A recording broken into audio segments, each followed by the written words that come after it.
पिया परदेस गेले, पोखरी खुनाए गेले, रोपी गेल नेबुआ के गाछ। हे की कहबा प्रियतम, रोपी गेल नेबुआ के गाछ। हे की कहबा प्रियतम, फरए फुलाए नेबुआ आधा रस चुबि गेल। फरए फुलाए नेबुआ आधा रस चुबि गेल। कते दिन राखब जोगाए, हे की कहबा प्रियतम, कते दिन राखब जोगाए।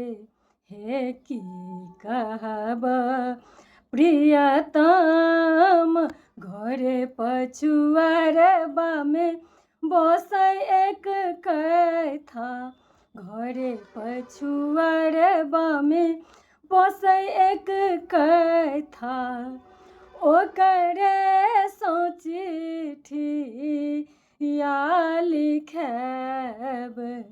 हे की कहबा प्रियतम, चारू कात लिखिह कैथा उचति में नीतिया। चारू काते लिखिह कैथा उचति में नीतिया।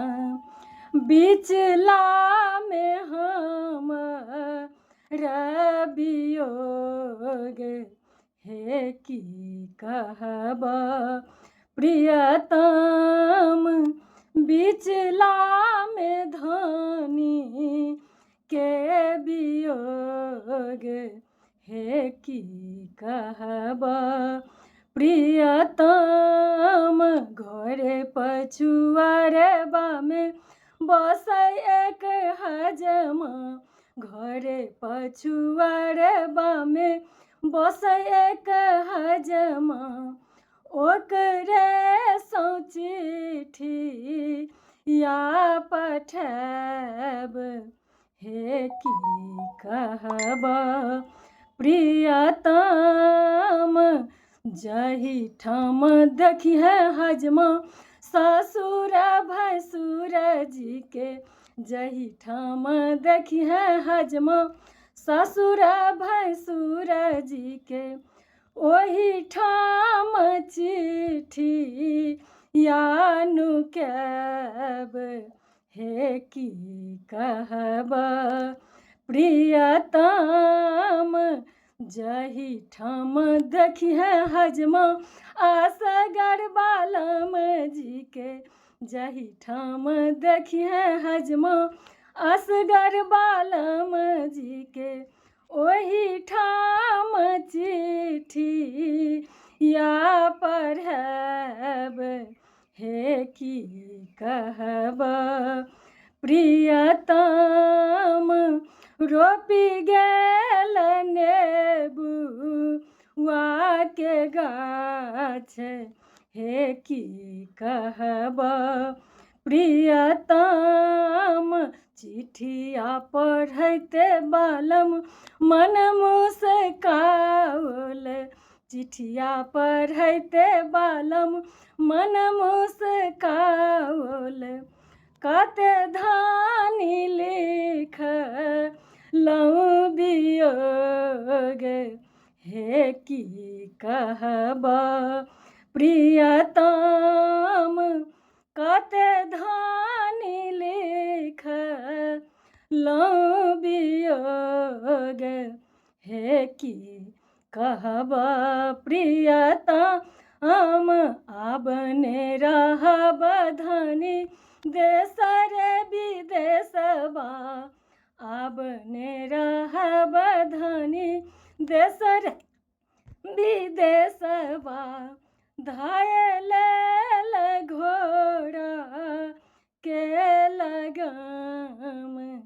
हे की कहब प्रियतम धाय लेल घोड़ा के लगम, हे की कहब प्रियतम खोलू खोलू आहे धनी बाजार के बरिया, खोलू खोलू आहे धनी बाजार के बरिया, हम छी दुआरे बीच ठाढ़, हे की कहब प्रियतम हम छी दुआरे पर ठाढ़, हे की कहब प्रियतम। तऽ ई बहुत सुन्दर पारम्परिक पटगबनी छी आओर हमरा ई बहुत दिलके करीब अछि। जखन हम ई गाबै छी गीत लागैए जे 90के दौरमे चलि गेलहुँ।